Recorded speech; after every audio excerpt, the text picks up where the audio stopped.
Greetings, Star Wars fans or fellow fans, and welcome to the Fan Cave.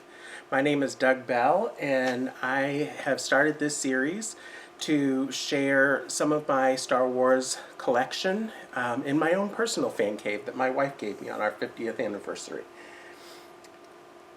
Today, I'm going to talk to you about a really cool piece of my collection. I've started with all of the vintage pieces from my childhood. This is not one that I owned in my childhood, but it is one that I wanted, and it is the Imperial Troop Transporter by Kenner. And it came out in 1979, and it's a really cool vehicle designed to carry troop figures, what we call troop builders, the stormtroopers, the Death Squad commander, that kind of thing. It is supposed to be an Imperial vehicle, and it wasn't in the movie, so it was really kind of fun and exciting as a child to see toys that helped expand the universe and the imagination. The toy itself is electronic, and it has 6 buttons at the top. I will scoot it in so you can see the red buttons. And I thank you so much for your patience. I'm learning to use new technology, so I'm going to do some close-up shots of it too. When you press the button, there are little labels or stickers in front of it that tell you what it is. This one is a laser blaster. This one is looks like a laser blaster of some sort also. And then this is R2-D2, C-3PO, and a Stormtrooper. Unfortunately, it takes a C-size battery, which I do have, but unfortunately mine is not working. So that's sad, but it's very old and the electronics are off. It comes with several features. First, it has swing doors for the drivers to go in, and I've got a little Stormtrooper friend here. You can have the Stormtrooper drive, or you can have the Death Squad Commander drive, but they both fit. You gotta wiggle it in just right. But the Stormtrooper can drive, or you can have it carry Stormtroopers and the side compartments where the figures can stand up. Another feature of this really cool vehicle is it has a radar dish at the top, and when you spin the radar dish, it also spins the laser cannons on top of the vehicle. I always adjust mine because I like them to line up just right. And then it comes with 2 accessories. These are called prisoner immobilization units, and they look like this.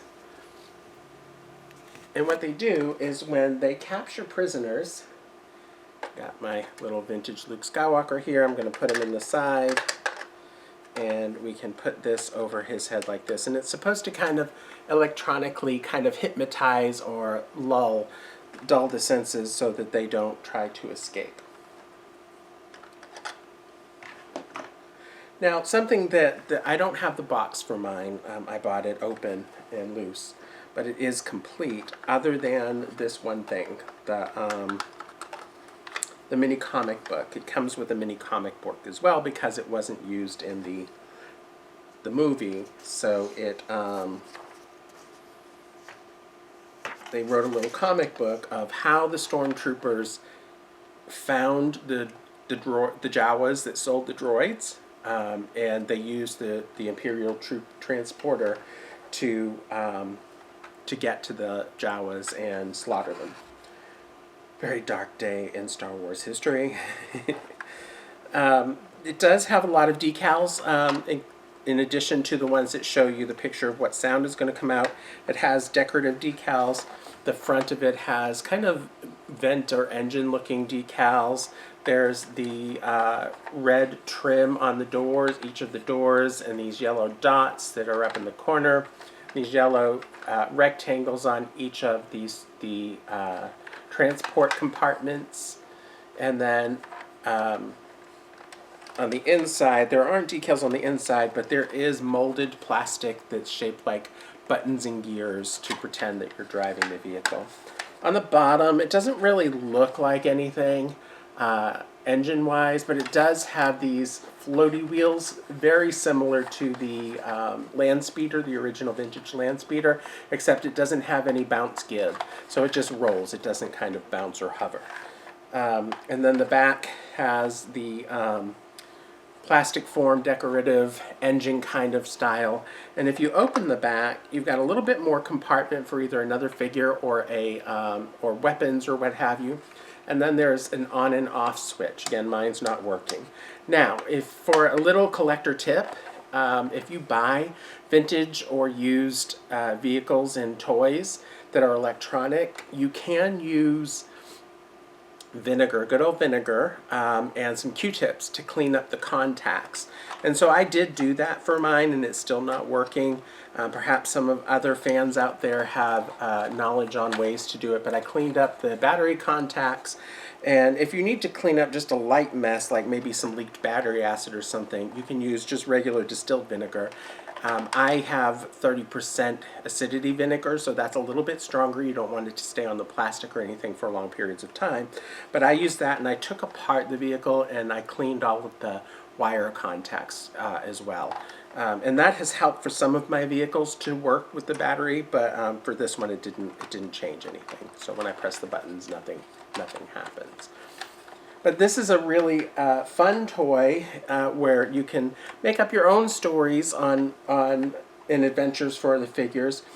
And about 2 years later, in 1981, it came out again as a Sears exclusive in an Empire Strikes Back box. And it was renamed the Imperial Cruiser. So that's why some of you might say, oh wait, I didn't know that was called the Troop Transporter. I thought it was called the Imperial Cruiser. There was a version of it. Now, it was the same molding and the same look. The only difference is it didn't have the, I think the sound company with the sound recordings was Ozor, if I remember what I saw online. It didn't have the Ozor sound electronic component to it. The buttons stayed. They made them black buttons, and the buttons didn't go to anything. It was just a visual feature. But everything else was the same. So because that version didn't have the sound system inside it, the inner cargo was bigger and emptier, so you could fit more troops in the transport. And then fast forward 40 years, and we started seeing this through the years in different aspects of the storytelling in Star Wars. Saw it in some comics, and we saw it in some of the cartoons that were developed over time as Star Wars transitioned to Disney. And then it showed up in live action in The Mandalorian in 2021, I believe. Let me double check that. This time I have a note. Yeah, it was. Also, they were also mentioned in some of the expanded universe stories, but that's no longer considered canon since Disney bought Lucasfilm. But it got used rather prominently in especially one episode of The Mandalorian, though I think it was referred to and shown a couple of them. But in 2020, that's the year, sorry, the Vintage Collection from Hasbro released a newer version of this, which I do have. Let me trade toys here, and this is the newer version of the Troop Transport. It didn't have the radar, as you can see on top, and it's not electronic, so it doesn't have the sound buttons, but it does have the back, and I'll go through this more carefully probably in another episode. It doesn't have the prisoner immobilization units, and it's got these additional front cannons coming out the doors, which is kind of fun. And it's got a little hatch at the top. Here I am going through it now anyway, aren't I? It's got this little hatch at the top. I'm going to have to pop it from the inside. It's not coming out. Here, Luke, you help me open it.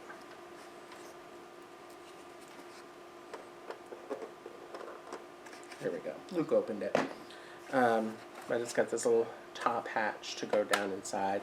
And it's got pre-painted decals, not stick-on decals, and it's got a little bit of wear and tear, like blaster spots and things like that, intentionally painted on it. And this one they called it the Imperial Troop Transport instead of the Imperial Troop Transporter. And it came out in the Vintage Collection line, TVC line. So that is my video on the Imperial Troop Transporter. It can hold 6 stand-up figures, 2 sit-down figures, and maybe 1 in the back. So it's really fun. It was an encouragement from Kenner to buy more stormtroopers and create a team or build a troop. And you could also use it in combination with some of your good guys that pretend that they've been captured. One adventure I pretended was the good guys stole it to get away from the bad guys, and they had captured a couple of the bad guys. Just so you know, the prisoner immobilization units don't really fit over the stormtrooper's head, but I did that anyway when I was a child. I did it like this. So it's a lot of fun, and I did have many adventures with this as a child. So thank you so much for watching my video. Press like and subscribe. Feel free to leave me any comments. I do want to thank you for the friends that I have had making comments. There were no ugly ones about my lack of videoing skills, and hopefully over time that will get better. And actually today my daughter, who does a lot of tech stuff, is going to help me fix this video a little bit so you can get some close-up shots without me, doing this like I have a habit of doing. But may the force be with you, and until next time.